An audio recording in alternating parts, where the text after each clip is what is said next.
statehood for the District of Columbia. We are American citizens. Our families go to war. We pay taxes and we uphold the responsibilities of citizenship. And while this action today is unsettling and unprecedented, I can't say that given some of the rhetoric of the past, that we're totally surprised. I can say to DC residents that we will continue to operate our government in a way that makes you proud. We will balance our budgets. We will deploy our services. Our kids are going to start school on August 25th. And we will work with the federal government to do the things that they should do for our city, including making sure that we have the judges that we need, including making sure that all federal parks are supported, not just with law enforcement, but with other clean and safe activities, and including making sure that our economy is supported by rational federal actions as it relates to the federal workforce, federal workers, and federal property in the District of Columbia. So with that, I want to ask Chief Smith to talk about her interactions with the federal forces, federal police and law enforcement that have been engaged in the district over the last several days, and the strategy that she thinks would be important while we have additional federal police officers.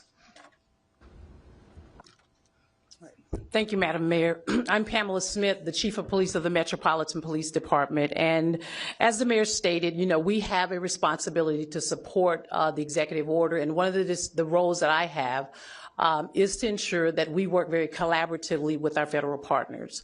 I know that most of us know in this room, and those of you that are watching on television, that the efforts of the federal law enforcement officers began in our city on Thursday night. I met with the director of the U.S. Marshal, who has been at that point overseeing the operational component of how the federal resources will be allocated and deployed around our city. With that conversation, it was very, very important for me to ensure that not only do we work collaboratively with our federal partners, but we offer up areas across our city where we can work with them in areas where we know that we want to reduce crime. And so that was the effort on yesterday. We spent roughly about an hour just kind of planning and talking through what that's going to look like. On the heels of the announcement from the President today regarding the executive order and my directive from the Mayor is that we will begin more intense planning efforts after I leave this press conference. I've also met with one of the other liaisons that have been assigned to work with the U.S. Marshal, along with myself, regarding the efforts around the city for how we will allocate resources. What I will say is this: our relationship with our federal partners is not new. We do this on a daily basis. We are very, very, very much in tune to having federal law enforcement officers working with us on our Capital Area Regional Task Force. Our federal partners work with us, especially on some of our warrant executions. They work very, very closely with us with our Violent Crime Suppression Division, and it is my intent and my police department's intent to continue those efforts. What you will see is an enhanced presence. The second thing that's really important to me, and I'm speaking directly to our community, is that we have a relationship with our community that is very important to us, our community members. And so having our Metropolitan Police Department working alongside of our federal partners who have come into the city to really help us assess and deal with the crime, that some of the crime spikes that we have, we will work alongside them. But intentionally, we want to make sure that our community understands that we are there. We're going to be boots on the ground.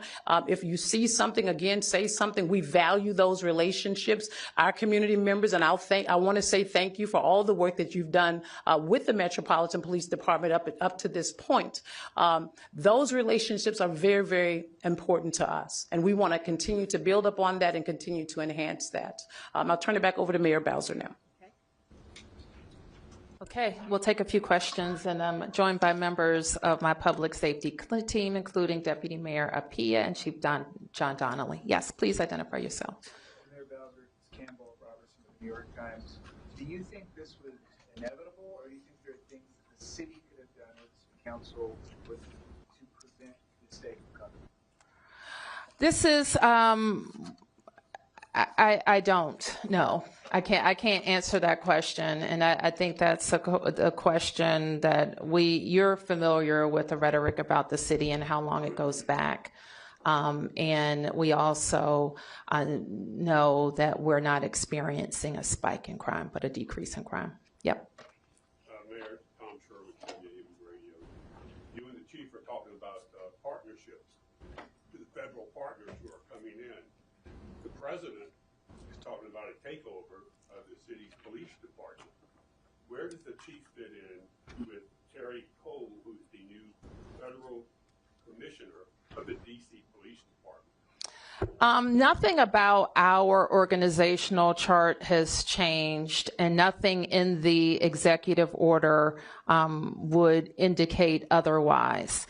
So the chief of police reports through the deputy mayor to the mayor of the District of Columbia, and the two people I think that were identified in the presser report to Attorney General Bondi.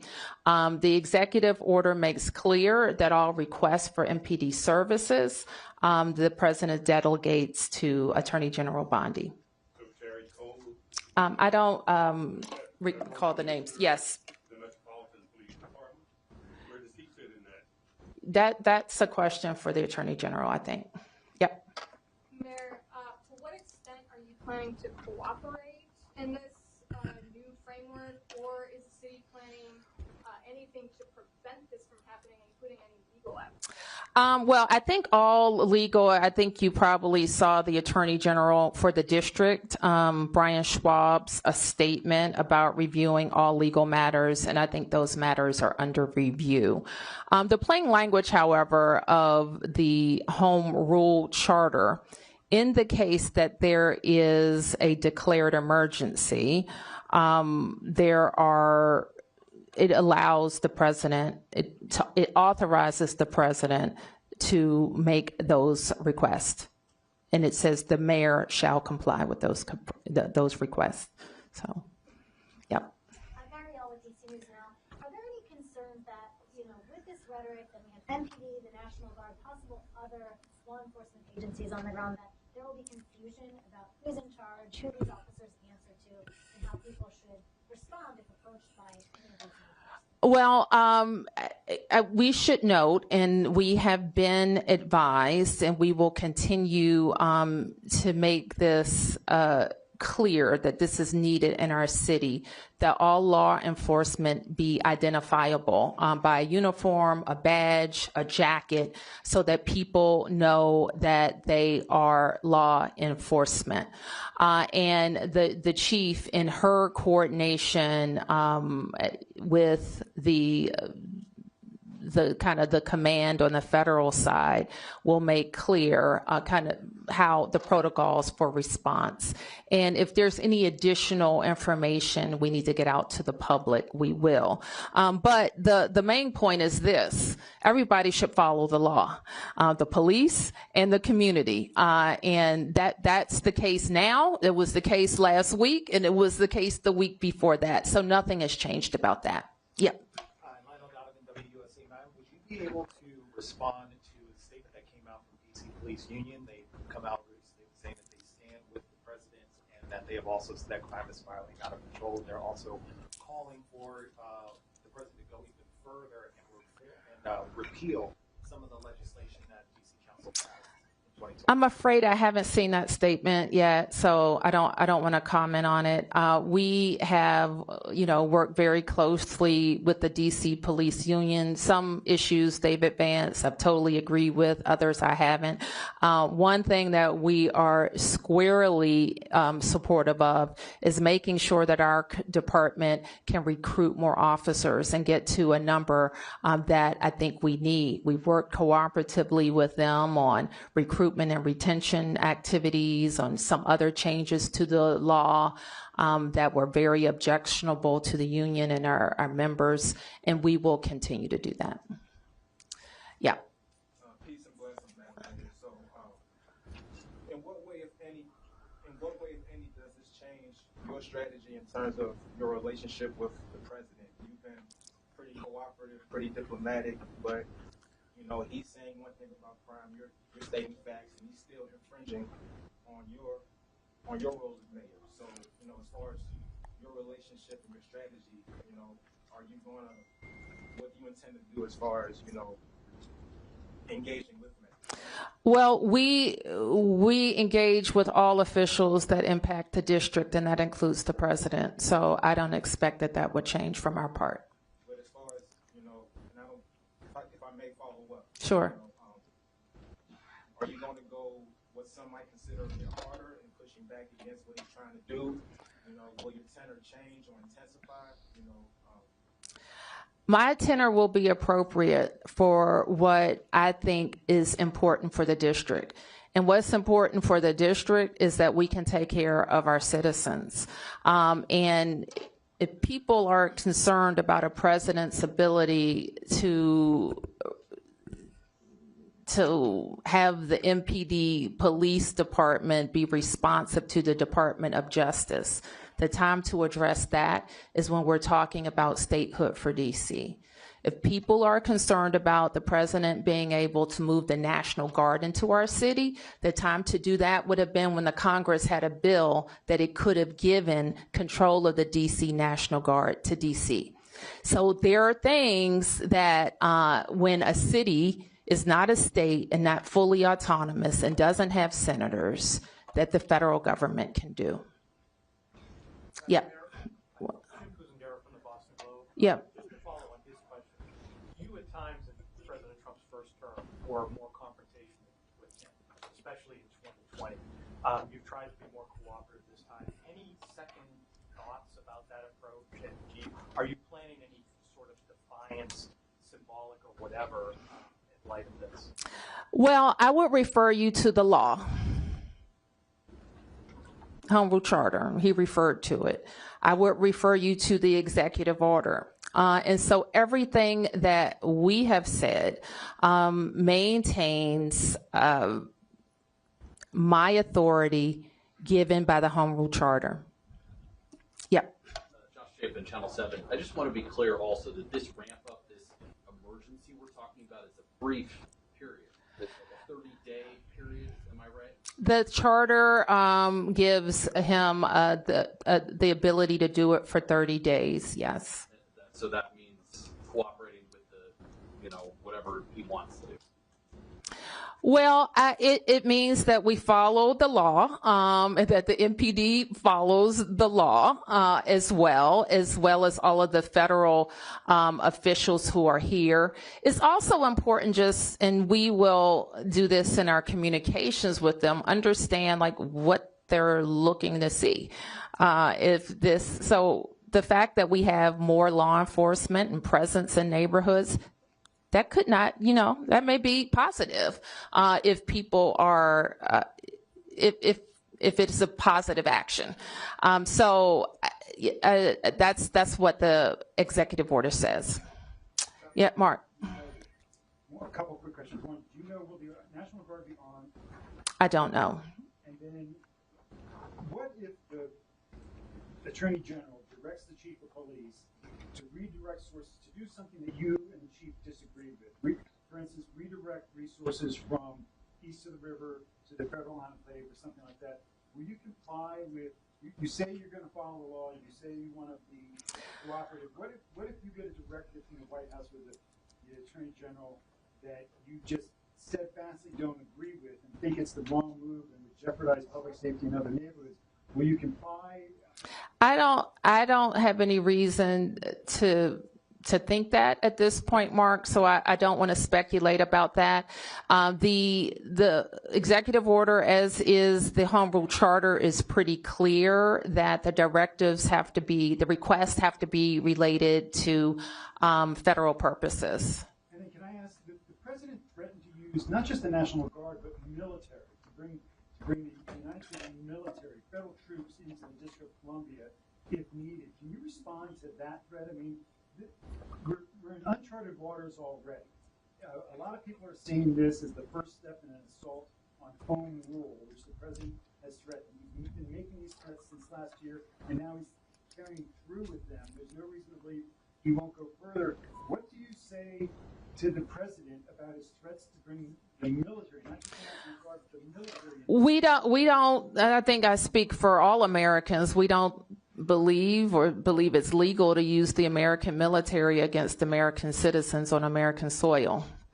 I'm not a lawyer, and but I think that's a fairly widely held fact. And so, but we've seen them move, I think, active military into California.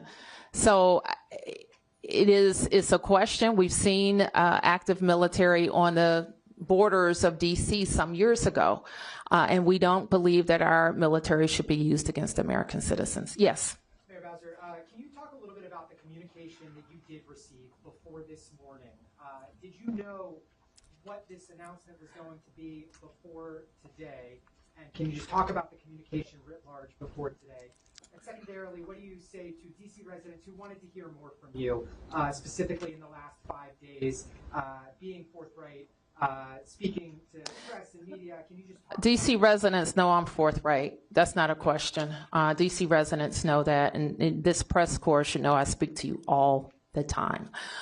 So you should know that as well. And your question was, when I did not know that the request of MPD would be made. I believed that they would announce that they were going to call up the National Guard. I had one brief phone call related to the National Guard issue over the weekend. Mayor, yes. Can you identify yourself?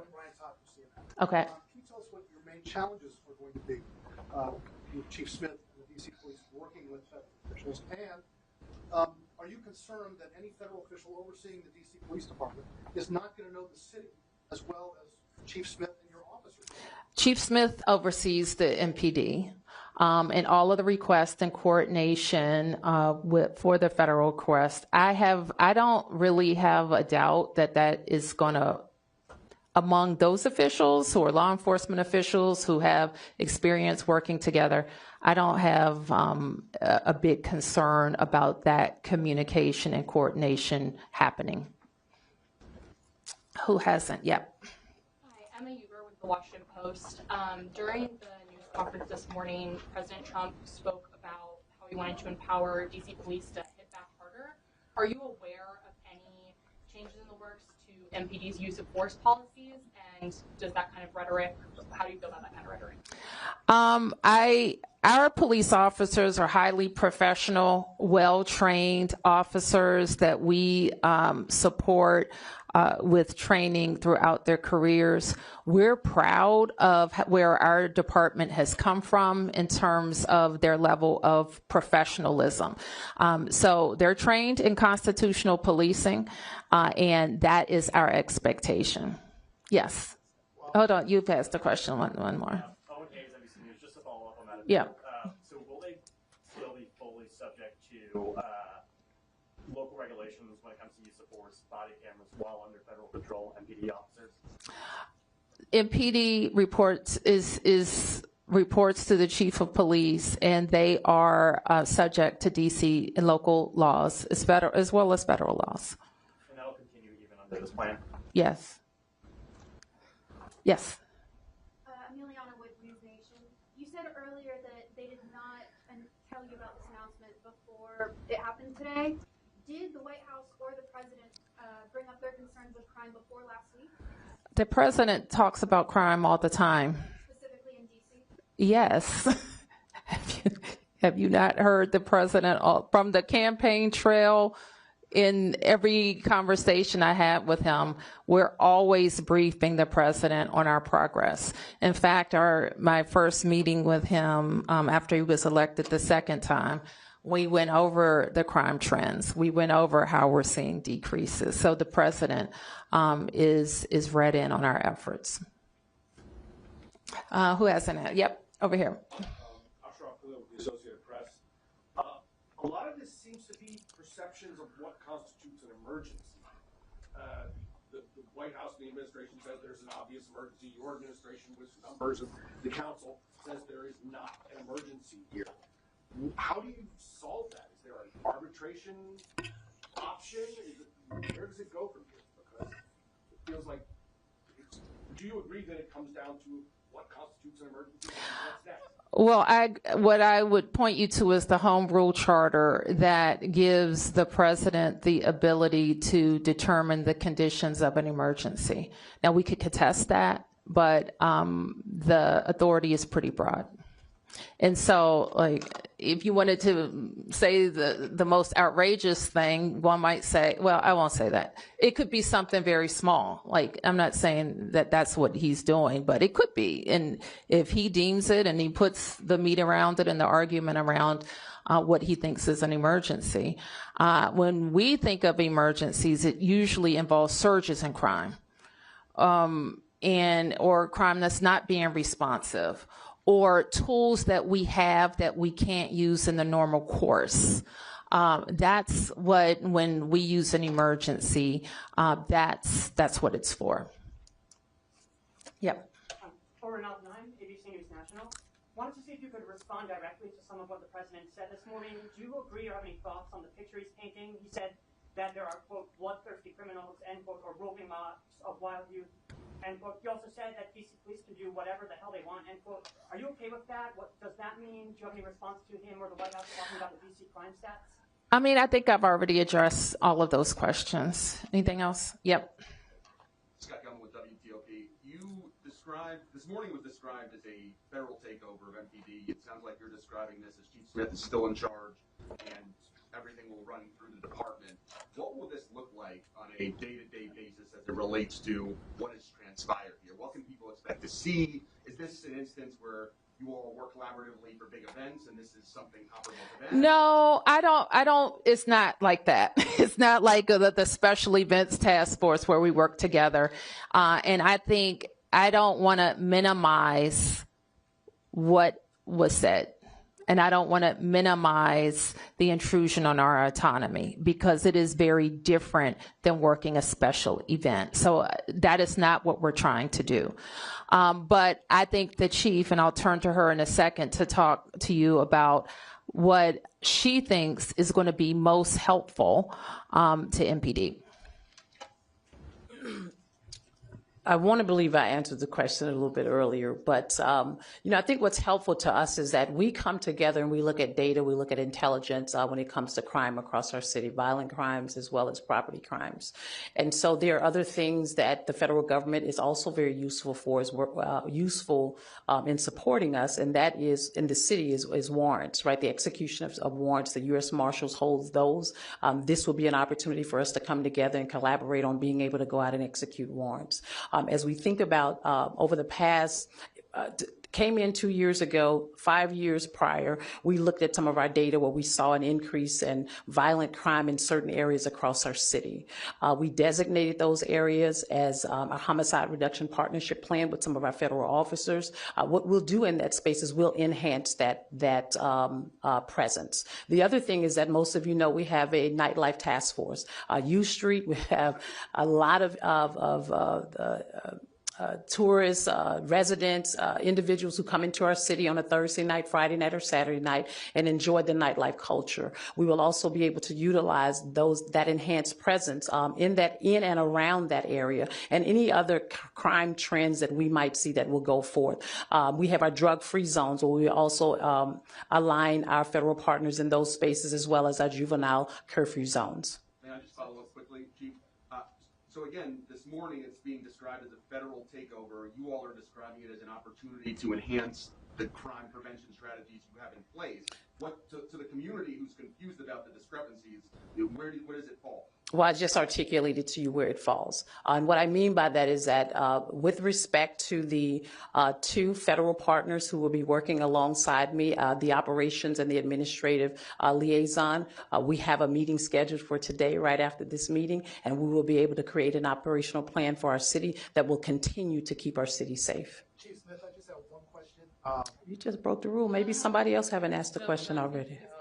Okay, is that it? Okay, all right. Question. Yes, sir. Data a lot we've talked about. Mm-hmm. Data is FPD, saying that crime has been going down. However, this morning, Trump did cite a report where a sergeant was accused of messing with the crime numbers. So would you be able to respond to some of what Trump said directly this morning? Well, I cannot respond to any internal investigations, and I think, as you know, we do not talk about personnel actions with regards to our personnel. Sam. Two-part question. For me? Yes. Okay. And this is in regards to the youth. What is your professional assessment of how NPD has handled the so-called youth takeovers? And I guess the second part of my question might be more appropriate for the mayor, but. Well, can I ask the first question? Then you can ask the mayor the second question. I think when it comes to the juveniles, and I've said this, you know, I'm very passionate about young people who are going to do great things in our city, and we have a lot of young people who are moving in that trajectory and in that space. The problem is we have a small subset of young people who do not. And I've said to parents, you need to know where your children are. We've talked about this over and over again. The mayor has enacted an executive order so that I, as the chief, can designate juvenile curfew zones around our city so that we can still give young people the opportunity to be able to be in those spaces based on what the laws and the regulations state, but we won't allow the disruptive behavior. And we've seen that time and time again. We've looked at intelligence, we've looked at data. Sometimes we look at things that are on social media to help guide our decisions. We want young people to be safe in our city. We want them to be able to enjoy the activities of our city, but we're not going to tolerate that kind of criminal activity that we've seen in the past. The juvenile curfew zone that was enacted, we've seen a decrease in our juvenile participation in those locations. No doubt. And Madam Mayor, yes. If I may, how effective would it be to federalize crimes that you commit? Because I keep hearing that from the U.S. Attorney for D.C., but how effective would that be as a crime prevention strategy? Well, I have had a pretty, we had a meeting with the U.S. Attorney for the Janine Pirro last week, and she does have a lot of interest in juvenile crimes and how her office can be more engaged. What I committed to her then was having some conversations around the laws that she's concerned about with members of the council and seeing if there's any possibility of a omnibus to change that. With regard to who prosecutes or what crime she can prosecute, that's not a local law change. That would be a congressional change. So am I hearing you correctly? In saying that you would embrace the change in those three laws? I have a position on at least 2 or 3 of those I can refer you to. I would, because I'm going to get them mixed up in my head right now, but I will be happy to share that with you. Okay, I'll take a few more. Yep. Along with those laws that Sam was just talking about earlier today, we also heard a focus on DC's bail system, being a cashless bail system. Mm-hmm. Was that part of your discussion? It's the first time I ever heard that come up in a situation with DC. DC has had a no cash, whatever you call it, cashless bail, I think since the mid-90s. So that's not anything new to our system. We do, and you know, that I was very, very focused in the last 2 years on having the council pass laws that would allow judges to hold violent offenders, those accused of a violent offense, pre-trial. And I believe that provision has led to our very substantial decrease in shootings and homicides. Yep.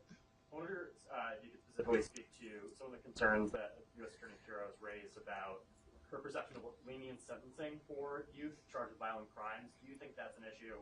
And as she suggested, potentially charging in some instances prosecuting youth as adults, is that a potential solution? Or Do you agree with that? Well, the U.S. Attorney has the ability to prosecute youth for some crimes as adults. And I think she's interested in expanding that and possibly lowering the age. What I committed to her to do is look at all of the what's allowable in the law now, the types of crimes, working with the council, and working on some changes. So do you agree with her, though, that has to be expanded, or do you think that is an unhelpful solution? I don't want to say right now because that could mean a lot of things. We want to really analyze what we think would keep us safer, what the link to crime. I will say this, and this is, some of you are new to covering us and covering these issues, but I have been in my tenure of service very pro accountability. Okay, I am an accountability mayor. If you commit a crime in the district with a gun, there has to be accountability. And that's if you are an adult or if you are a juvenile. I don't think we always have that accountability. I think what was missing from the press conference a little bit earlier, however, is what people also don't know about the district. Our prosecutors are not local, okay? They don't get elected by anybody here. They don't report to any of us. They are appointed by the president. We've also had a period of time where some of the very good police arrests that have been made were not prosecuted by the U.S. Attorney's Office. So the prosecution is a federal element. Judges are appointed by the President of the United States as well. And so those are not local judges. They don't report to any of us. So that is a part of the federal system. So anytime we talk about crime in the district, it is part local and part federal that can make changes. All right, I'll take just a few more. Mark. The President made numerous threats about removing homeless encampments and dealing with people in the district who are experiencing homelessness. Can you talk about what preparations that you're making, your administration is making to facilitate this and what this, have you had any of those conversations with the White House, what that's going to look like and where these people would go if they would be FD12 We really haven't gotten any more detail about the plans, about the words that he said. It wasn't referenced in the executive order that came down. So we're going to work, and I believe he had a previous executive order that also identified Attorney General Bondi as a point of contact as it relates to homelessness. And such. So we'll follow up with her. Okay, last two questions. Yes. I want to go back again to the Federal Commissioner of the Metropolitan Police Department. It sounds like the chief has described this person, Terry Cole, as an advisor, as a liaison, as something. The president, people were saying that person, this Terry Cole, is going to be in charge of the police department. I can't really comment on that, Tom. I can only tell you what's in the executive order, and that's what controls. Yep. Will DMHS be coordinated with law enforcement? Can you identify yourself? Hi, I'm with Street Sense Media. Okay. What's your name? Maddie Kessler. Okay. Thanks, Maddie. Yeah. Will DMHS be coordinating with law enforcement when it comes to increased encampment clearance Trump has asked for? And then if AG Bondi directs local law enforcement to arrest people homelessness out of DC, will Chief Smith comply? Well, let me just say what MPD needs to be focused on, and it's violent crime. We simply, like our force, when the chief deploys every day and every night, is focused on people who are committing crimes in the district. So I'll leave it at that. Mayor, one more if I could. Okay. You testified to Congress after the 2020 racial justice protests when there was concern that Trump might take control over MPD at that time, that would be a complete disaster, and that you were worried that you're going to lose control of the city. Can you reflect on this moment today? Do you feel that you're at risk of losing control of the city are you worried this is going to be a complete disaster? I'm going to work every day to make sure it's not a complete disaster. Let me put it that way. And I think that with Chief Smith's leadership and her expertise in both the federal space and the local space, we are going to do our level best to maintain, as the chief talked about, to maintain the trust that DC residents have in us. What could be a disaster is if we lose communities who won't call the police. That could be a disaster. Well, it will be a disaster if communities won't talk to the police if a crime has been committed and could help solve that crime. That could be a disaster. It would be a disaster if people who aren't committing crimes are antagonized into committing crimes. That would be a disaster. So we're going to work every day to get this emergency put to an end. I'll call it the so-called emergency, and continue to do our work. And at the same time, make sure that if these are like the law enforcement officers who are called, they're leaving their homes, their towns, maybe doing double shifts. If our National Guard are deployed, they're leaving their primary mission to come. We don't want their time to be wasted. We want to be strategic and work with them. But I'll end by saying this. If we know the tools that are available to the district if we are experiencing a surge in crime, and I put them in place before. It includes curfews. I've asked the council to pass emergency legislation. I've asked the Congress for additional funds. We've done all of those things. So there's nobody here, and certainly nobody who works for me, who wants to tolerate any level of crime.